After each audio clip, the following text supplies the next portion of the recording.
नमस्कार दोस्तों। जैसा कि आप लोग जानते हैं, इस कोरोना संकट में जो शैक्षिक व्यवस्था है वह एकदम चरमरा गई है। इस शैक्षिक व्यवस्था में अब आगे विश्वविद्यालयी परीक्षाएं होने को है।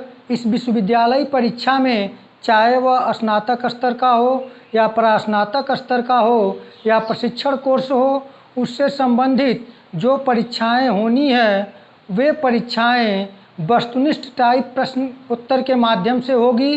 तो आइए आज हम लोग बीएड द्वितीय वर्ष की जो परीक्षा होने को है ऑब्जेक्टिव मोड में, उससे संबंधित प्रश्नों पर विचार करेंगे। तो बीएड द्वितीय वर्ष जो फर्स्ट पेपर है शिक्षण अधिगम के सिद्धांत एवं विधियाँ, इसे हम शॉर्ट नाम में शिक्षण और अधिगम के नाम से भी जानते हैं, से संबंधित ऑब्जेक्टिव टाइप जो प्रश्न बनने वाले हैं, जो बनेंगे, उन पे हम विचार करेंगे। तो सबसे पहले जो यह आपका फर्स्ट यूनिट है, फर्स्ट यूनिट में शिक्षण एक जटिल गतिविधि के रूप में है। तो प्रश्न यहाँ बनने की जो संभावना है वह शिक्षण से पहले बनेंगे। तो जो शिक्षण है, तो शिक्षण को अंग्रेजी में टीचिंग कहते हैं और शिक्षण एक सामाजिक प्रक्रिया है। शिक्षण एक सामाजिक प्रक्रिया कैसे है यह पूछा जा सकता है। तो शिक्षण प्रक्रिया इस रूप में सामाजिक प्रक्रिया है कि शिक्षण में एक परिपक्व व्यक्ति दूसरे कम परिपक्व व्यक्ति के संपर्क में जाता है और अपने ज्ञान एवं अनुभव और समाज द्वारा जो पाठ्यक्रम निर्धारित कराया जाता है उससे संबंधित भावी जीवन के प्रति उन्हें जागरूक करते हुए उनके मार्ग को प्रदर्शित करता है, मार्ग प्रशस्त करता है कि उनके भावी जीवन में आने वाली समस्याओं के विषय में जागरूक करता है। तो प्रश्न यहाँ से बन सकता है कि शिक्षण कैसी प्रक्रिया है। तो आप लिखेंगे शिक्षण एक सामाजिक प्रक्रिया है, यह ऑप्शन में होगा। तो आप यहाँ से पहला प्रश्न, एक प्रश्न ये भी बन सकता है कि शिक्षण का अंग्रेजी क्या शब्द प्रयोग होता है शिक्षण के लिए। तो वहाँ आप लिखेंगे टीचिंग। और शिक्षण कैसी प्रक्रिया है, तो शिक्षण एक सामाजिक प्रक्रिया है। और शिक्षण का अर्थ से संबंधित आपसे ऑप्शन पूछे जाएंगे, प्रश्न दे दिया जाएगा शिक्षण का अर्थ है, तो वहाँ शॉर्ट दिया जाएगा क्योंकि वहाँ परिभाषा के रूप में बड़ा देना संभव नहीं है, ऑब्जेक्टिव प्रश्न रहेंगे। तो वहाँ पे आप शिक्षण का अर्थ यह होगा कि ज्ञान प्रदान करना, कौशल का विकास करना, निर्देश देना एवं प्रोत्साहित करना। अब यहाँ आप यह देखिएगा कि शिक्षण का अर्थ है देकर ऑप्शन दे देगा, हो सकता है दे दे ज्ञान प्रदान करना, कौशल का विकास करना, निर्देश देना एवं प्रोत्साहित करना, और चौथा ऑप्शन दे दे कि उपयुक्त से सभी। तो आपको उपयुक्त सभी आंसर करना होगा। अब यहाँ से जो आगे प्रश्न बन सकता है वह शिक्षण की परिभाषाओं से बन सकता है और शिक्षण से उन्हीं परिभाषाओं को पूछा जाएगा। और संभावना है विगत वर्षों में जो परीक्षाएं कंपटीशन लेवल की होती है उनमें जो कथन स्टेटमेंट विद्वानों का, शिक्षा शास्त्रियों का पूछा जाता है या इतिहासकारों का पूछा जाता है, तो वहाँ पर जो छोटी परिभाषा होती है उन्हीं पे अधिक फोकस रहता है। तो हम लोग शिक्षण की परिभाषाओं पर बात करें तो पहली जो सबसे प्रमुख जो परिभाषा है वह B.F. स्किनर महोदय का है। जैसा कि आप जानते हैं कि B.F. स्किनर महोदय शिक्षण के क्षेत्र में बहुत ही प्रसिद्ध शिक्षा शास्त्री हैं।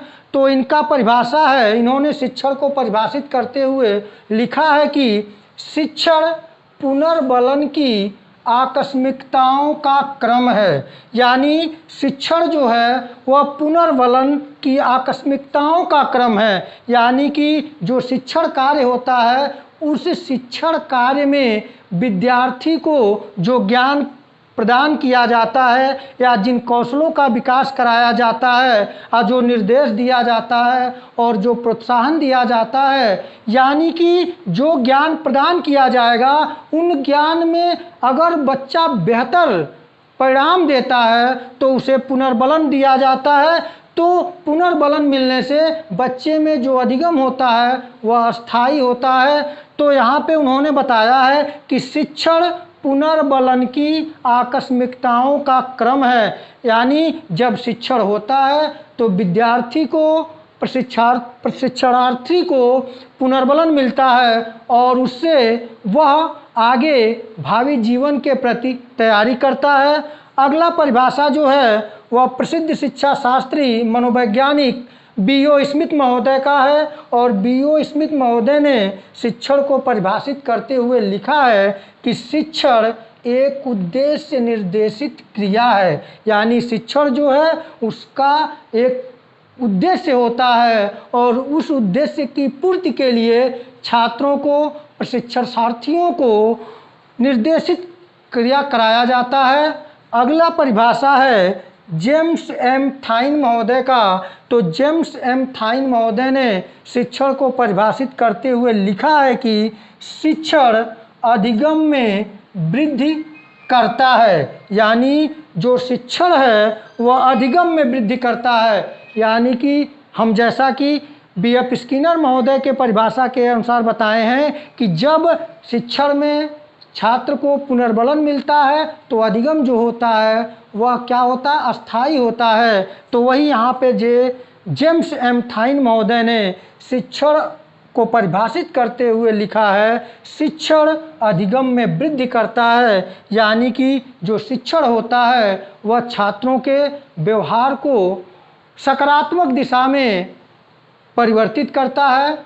इस प्रकार यहाँ से जो ऑब्जेक्टिव क्वेश्चन बनने हैं शिक्षण से, तो इससे इन प्रमुख प्रश्नों को आप देख लीजिए कि शिक्षण एक सामाजिक प्रक्रिया है। शिक्षण का अर्थ है ज्ञान प्रदान करना। शिक्षण को अंग्रेजी में टीचिंग कहते हैं। कौशल का विकास करना, निर्देश देना एवं प्रोत्साहित करना। और शिक्षण की परिभाषाएं तो B.F. स्किनर के अनुसार शिक्षण पुनर्बलन की आकस्मिकताओं का क्रम है।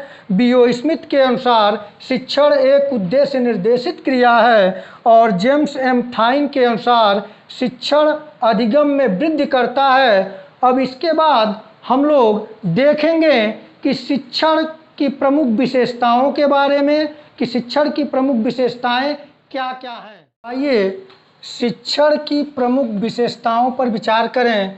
आपसे प्रश्न ऐसे पूछ सकता है कि शिक्षण की प्रमुख विशेषताएं हैं, या जब प्रश्न आएगा तो पूछ देगा निम्न में से शिक्षण की क्या विशेषताएं हैं या कौन सी विशेषताएं हैं। तो शिक्षण की प्रमुख जो विशेषताएं होती हैं वे इस प्रकार से हैं। शिक्षण अधिगम की क्रिया को प्रभावशाली बनाता है।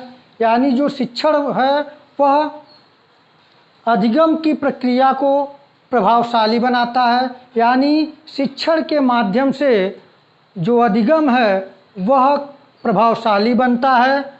दूसरा, शिक्षण की समस्त प्रक्रियाओं का आधार मनोविज्ञान है। यानी शिक्षण की जो समस्त प्रक्रियाएं कराई जाती हैं उनका जो आधार है वह मनोविज्ञान है। क्योंकि आप जानते हैं कि मनोविज्ञान के विकास से पूर्व बाल केंद्रित शिक्षा का अभाव था। तो मनोविज्ञान ने बालक को केंद्र में रखकर शिक्षा को प्रोत्साहित किया। तो यहाँ पे शिक्षण की प्रमुख विशेषता मानी जाएगी कि शिक्षण की समस्त प्रक्रियाओं का आधार मनोविज्ञान है। और तीसरी जो विशेषता है, शिक्षण का कार्य ज्ञान प्रदान करना है। जैसा कि आप शिक्षण के अर्थ को अगर अच्छी तरीके से समझ लेते हैं और उसके परिभाषाओं को समझ लेते हैं तो आप विशेषताओं और उद्देश्यों को आप आसानी पूर्वक लिख सकते हैं। परीक्षा में अगर प्रश्न पूछा जाएगा तो आप उसे सॉल्व कर सकते हैं। तो शिक्षण का एक और प्रमुख विशेषता शिक्षण का कार्य ज्ञान प्रदान करना है। और चौथी विशेषता शिक्षण मार्गदर्शन प्रदान करता है। यानी देखिए जो अर्थ है शिक्षण का, उस अर्थ में जो विशेषता है, जो उस अर्थ की विशेषीकरण है वही उसकी विशेषता होती है। तो यहाँ पे शिक्षण मार्गदर्शन प्रदान करता है। और पांचवा है शिक्षण कला एवं विज्ञान दोनों है। यानी शिक्षण जो है वह कला एवं विज्ञान दोनों है। तो यह भी प्रश्न पूछा जा सकता है कि शिक्षण कला एवं विज्ञान दोनों है कैसे। तो यहाँ आइए समझते हैं। कला इस रूप में है कि शिक्षण कार्य करते समय जो शिक्षक होता है वह अपनी कला, अपने भाव भंगिमा के माध्यम से, अपनी क्रियाओं के माध्यम से इस प्रकार विषय वस्तु को प्रस्तुत करता है छात्रों के सम्मुख कि छात्र उसे अभिनय के तौर पे लेते हैं और उसे अपने भावी जीवन में समाहित करते हैं। इसलिए कहा भी जाता है कि अच्छा शिक्षक वह है जो ज्ञान देने से बेहतर है कि वह अपने आचरण को बेहतर करे। तो वही यहाँ पे बात है कि शिक्षण कला है इस रूप में, क्योंकि जो शिक्षक होता है वह अपनी कला के माध्यम से छात्रों के सम्मुख विषय वस्तु को प्रस्तुत करता है। और विज्ञान इस रूप में है कि विज्ञान एक क्रमबद्ध अध्ययन है, तो शिक्षण प्रक्रिया जो चलती है वह क्रमबद्ध चलती है। इस रूप में शिक्षण कला एवं विज्ञान दोनों है। अब आइए शिक्षण के उद्देश्य पर विचार करें। तो शिक्षण के उद्देश्य जो हैं, तो शिक्षण का प्रमुख उद्देश्य छात्रों को सीखने के लिए प्रोत्साहित करना है। यानी शिक्षण के द्वारा शिक्षण का जो उद्देश्य रखा गया है कि शिक्षण ऐसा हो, शिक्षण का उद्देश्य इस प्रकार हो कि वह छात्रों को सीखने के लिए प्रोत्साहित कर सके। और दूसरा जो उद्देश्य है वह है छात्रों में आत्मविश्वास उत्पन्न करना, यानी कि छात्रों में आत्मविश्वास उत्पन्न करना जिससे कि वह बेहतर से बेहतर अपना अधिगम कर सकें। और तीसरा है उद्देश्य मानसिक शक्तियों का विकास करना, यानी कि शिक्षण का प्रमुख उद्देश्य है कि छात्रों के मानसिक शक्तियों का विकास करना। तो यहाँ से जो प्रश्न पूछेंगे तो इस प्रकार पूछा जा सकता है कि निम्न में से शिक्षण की प्रमुख विशेषताएं हैं, तो वहाँ आपको जाने रहेंगे। तो किसी प्रकार से घुमाकर अगर प्रश्न पूछेगा तब भी आप उन प्रश्नों का उत्तर दे देंगे। तो यहाँ इसे ध्यान दीजिएगा कि शिक्षण की जो प्रमुख विशेषताएं हैं, शिक्षण अधिगम की क्रिया को प्रभावशाली बनाता है, शिक्षण की समस्त प्रक्रियाओं का आधार मनोविज्ञान है, शिक्षण का कार्य ज्ञान प्रदान करना है और शिक्षण मार्गदर्शन प्रदान करता है। तो जो प्रश्न पूछेगा हो सकता है कि इन चारों से, पांचों से एक ऑप्शन में हो, दो ऑप्शन में हो या तीन ऑप्शन में हो। यदि तीन ऑप्शन में होगा तो आपको उपरोक्त सभी ऑप्शन देगा तो आप उपरोक्त सभी करेंगे, और अगर दो देगा तो हो सकता है उसमें पूछ दे कि ए और बी दोनों। इस तरह से प्रश्न पूछे जाएंगे। और फिर शिक्षण के उद्देश्य से प्रश्न पूछे जा सकते हैं कि शिक्षण निम्न में से शिक्षण के क्या उद्देश्य हैं। तो आपको वहाँ देखना होगा कि छात्रों को सीखने के लिए प्रोत्साहित करना आंसर में है कि नहीं है, छात्रों में आत्मविश्वास उत्पन्न करना है कि नहीं है, और तीसरा मानसिक शक्तियों का विकास करना है कि नहीं है। यदि इसमें से कोई होगा तो वही आंसर होगा, आप उसे आसानी से टिक कर सकते हैं। तो इस प्रकार आज के इस वीडियो में हम लोग प्रथम प्रश्न पत्र के शिक्षण के अर्थ और परिभाषा, विशेषताएं और उद्देश्य के बारे में पढ़े और इससे बनने वाले प्रश्नों को देखें। फिर अगले वीडियो में मिलेंगे अगले शिक्षण से संबंधित अन्य टॉपिक के साथ। तब तक के लिए नमस्कार।